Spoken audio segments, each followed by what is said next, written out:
Welcome back, folks, to WrestleRant. I'm Graham G.S. Matthews, and today we're talking about the 2012 WWE Over the Limit pay-per-view as seen on the WWE Network. If you were wondering where my review of the 2011 installment was, I talked about it 2 years ago here on the channel. My last video was the 2010 installment. 2011 we talked about 2 years ago. If you want to check it out, by all means, go right ahead. Go to the channel, go to the search bar. I have no idea what number edition WrestleRant that was. But if you go to the channel, go to the search bar, Over the Limit 2011 review. I'm sure you'll find it right there on the channel listings. But in the meantime, though, like I said, today we're talking about Over the Limit 2012 as seen on the WWE Network. My first time watching this show back since it aired 4 years ago. And I talked about it in my 2010 review. That show was not really that good. The 2011 show, I would argue, was even worse, if not just as bad. This show I thought was really, really good. Probably one of the more underrated events of 2012, which I thought had a lot of great pay-per-views. And this wasn't a great time for WWE. I thought 2012 was a pretty solid, enjoyable year on the whole. Not just because CM Punk was champion. There was a lot of stuff to like about that year. But during the springtime, coming out of Extreme Rules, I thought it was kind of a dead period for WWE, and you'll know why once I get to the main event. But I thought this pay-per-view, as it, by itself, when you're not watching the Raws or the SmackDowns and all that shit from this time period, and you can, because they're all up on the network. Every episode of Raw and SmackDown from 2012 is up there. I wish 2011. But if you're just watching this pay-per-view by itself, you just might like it. So we'll talk about it right now. Kicking off the show, a Battle Royale to determine a number one contender to either the United States or Intercontinental Championship. They would choose their champion to face later on in the night and face them for the championship later on in the show. The Battle Royale pretty much consisted of all losers from WWE superstars, and I love the way they did this too. First of all, it wasn't advertised. The actual kickoff match was Kane and Zack Ryder. That was pretty throwaway. The Battle Royal took place, it didn't take place, but the entrances took place on the kickoff show. And Christian came back making his first WWE appearance in about 2 to 3 months. He came out, and that's when the pay-per-view officially kicked off. And that's when the match started. So that was pretty cool. A nice little hook going into the actual pay-per-view and a real incentive for people who watch the kickoff show on the YouTube channel or whatever to buy the actual show. So that was cool. Battle Royals are rarely ever really entertaining. This kind of consisted of a lot of losers. But I liked the final 5 or 6. I mean, there really wasn't going wrong with just about anybody who was in there. I mean, William Regal lasted a pretty long time. That was great to see as a fan of William Regal. Wasn't his last main roster match, but it was one of them, though. He came back for a few more matches later on that year and in 2013, but that was about it. So he lasted a while. The Miz was in there until the very end. Alex Riley was in there, Tyson Kidd. So, of course, me being a fan of all those guys was very happy to see all those guys last long. David Otunga almost won. That would have made me cry. That would have sucked. And would not have been surprised either because him and Santino were feuding at one point over the U.S. Championship. But the Battle Royal was pretty good. Christian, in the end, ended up winning. I mean, fans really had no incentive to cheer for him because last time we saw him on TV, he was a heel. But he played to the crowd. He appeared to be babyface, and that was kind of evident when he faced Cody Rhodes later on. But a good Battle Royal and a nice way of kicking off the show.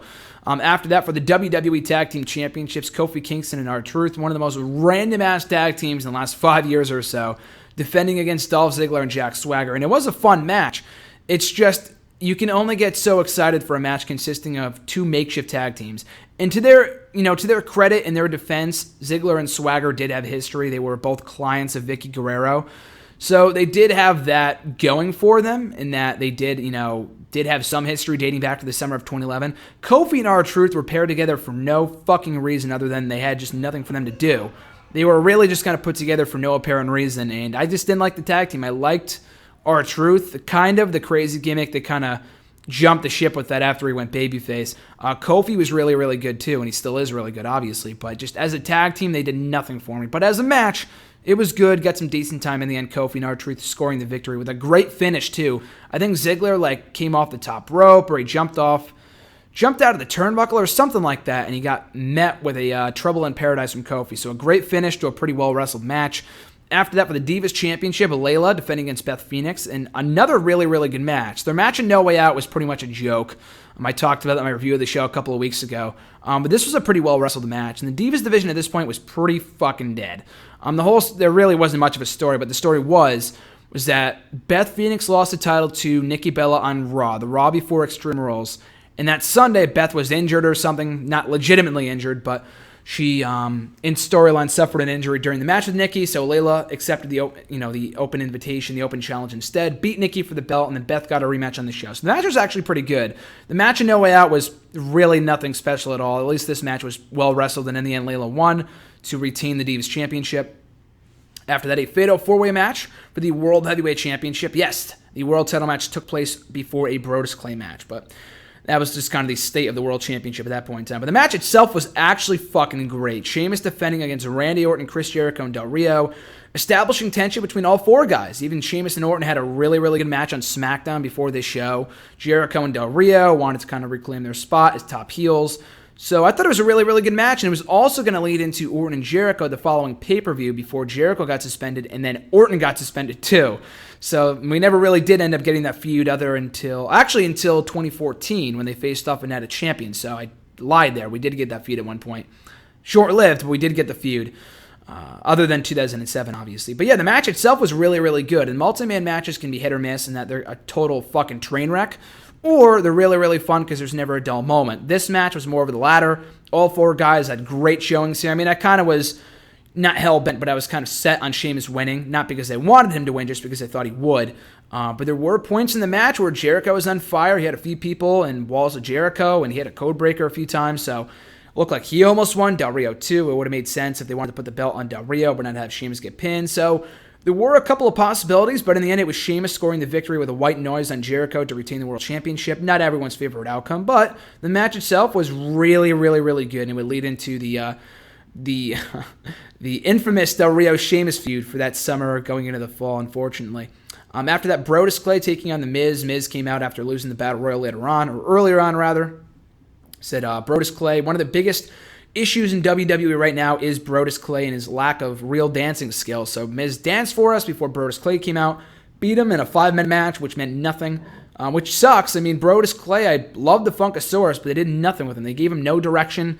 And when he finally did get direction, they beat him for no apparent reason by Big Show on Raw. So that was a fucking waste. But you would think that beating a former WWE champion, the same man who main evented WrestleMania a year prior, would have meant more. It didn't. Miz was on his last legs at this point. He, I think, got written out of the show the following week or the following day on Raw by Orton or whatever, following a match with Christian. And then he was gone for a couple of months before he came back with the new look and everything, and the new attitude, which was awesome. No pun intended. So Miz really meant nothing at this point. Kind of a throwaway match. After that, for the Intercontinental Championship, Christian beating Cody Rhodes to win the IC Championship in a really good match. I thought their No Way Out match was better. But this was still a good match as it was, just because I don't think people really knew how to react to Christian. I mean, they cheered when he won the Battle Royal, probably because Miz lost, and, I think it was more a matter of Miz losing than Christian winning. But I think it was just, the last time, like I said, that we saw him, he was a heel on WWE TV. So people didn't really know how to, react to Christian coming back and beating Cody Rhodes with the belt. But it was still a good match, and I was very happy to see that he won the belt. They probably could have stretched it out a little longer by keeping him in chase mode, which they did not do. But as the match itself, it was cool as a peep. I was really happy to see Christian win the IC Championship and embark on about a 2-month reign as champion before losing it to The Miz that summer at Raw 1000. After that, in my personal opinion, my favorite match, I would say, other than Triple H and Taker from WrestleMania, but even that might be number one. But this match comes really, really close. If it was not the best match of 2012, it was certainly number 2 or 3.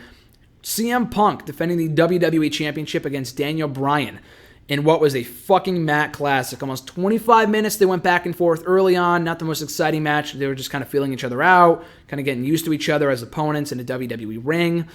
They had a few matches early on in 2012 on Raw and SmackDown, but that was about it. This match was really, really kind of showed what they could do as opponents. And it was unfortunate, too, not because the match was so great, but because the feud sucked. At least up to this point. They picked up the pace after this when they included AJ and Kane and all that stuff. That's when the feud between Punk and Bryan got a lot better. But before that, there really wasn't. I can't even call it a feud. They were hardly even feuding. All the focus was on John Laurinaitis and John Cena on Raw. That Punk and Bryan kind of got the shaft, and they really weren't given that much TV time at all. So no one really cared about who was going to win the match. But the match itself was amazing. That's probably why it was so good and why it was as good as it was, because people weren't getting their hopes up for an amazing match. I mean, we knew the match was going to be good, but because the feud sucked, we weren't really sure what to expect. But that said, though, I thought the match was absolutely amazing in the end. I think Bryan, he pinned Punk, or he had him in the yes lock, and I love the finish, too. He had him in the yes lock, and Punk got the better of him in that he yanked it back too hard in the third try that Punk turned it into a inside cradle or a pinfall, whatever. And then he pins Bryan. He scores the victory, gets his shoulders down on the mat for the 3 count. And then Punk taps out as the referee is ringing the bell. So Punk, I guess they were going for where he taps out at the same time that he gets pinned maybe. I don't know if that was a botch or what, but Punk retained regardless. He was still the WWE champion, and that kind of kept the feud alive for a couple more months. But the match itself was phenomenal.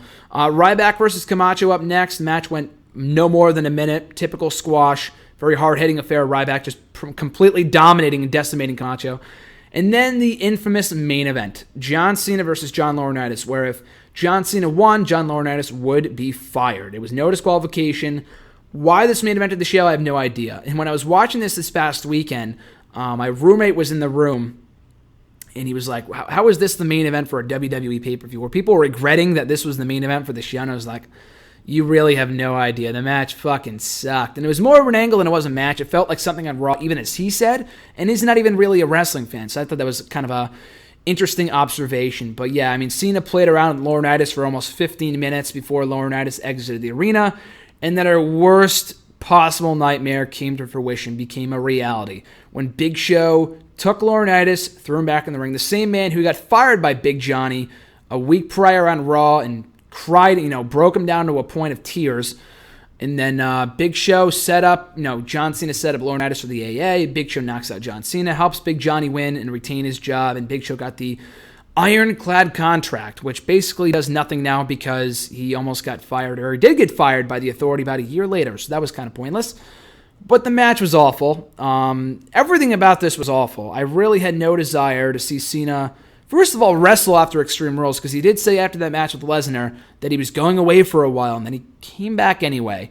So the match sucked. The build sucked. The match sucked. The aftermath sucked. It led to a John Cena Big Show. It's not even like, it led to a really intriguing feud between John Cena and whoever helped Big Johnny. No. I probably would have rather settled for John Cena and fucking Tensai. He was gone from the show, despite the fact they were trying to push him at that time, which was weird. But yeah, Big Show and John Cena was the last thing everyone wanted to see. After a really, really, really good show, they ruined the night on this awful, awful note with Laurinaitis and Cena. The idea of another Big Show John Cena feud, which sucked.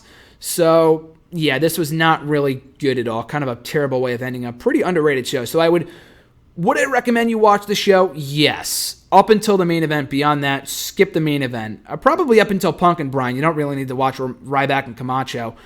So watch the first 2.5 hours of the show. Everything else beyond that is total trash. But Punk and Bryan was great. Christian coming back and winning the IC Championship was a newsworthy moment. The World Championship Fatal 4-Way was really, really, really good. And the undercard was pretty solid too. I mean, the women's match was good. The tag team title match was good. So we had 2 squash matches from Brodus Clay and Ryback, so those served a purpose. So pretty entertaining night overall. Just it sucks that the night ended on such a sour note with that awful main event. But that is my review of the 2012 Over the Limit pay-per-view as seen on the WWE Network. My next video will be covering the, what is it? I think after this next one, we're talking about Vengeance. So I'll be talking about 01 Vengeance in 2 more episodes. The next episode, we'll be covering the 2015, I almost said Ryback, 2015 Payback pay-per-view as seen on the WWE Network. But until then, guys, be sure to follow me on the socials, on Twitter at WrestleRant, on Facebook at facebook.com/Graham.Jason.Matthews, right here on YouTube by liking, commenting, sharing, and subscribing. All support is greatly appreciated. Have a great rest of your week and weekend, or whatever it might be. I'm Graham G.S.M. Matthews, and I'll catch you folks down the road.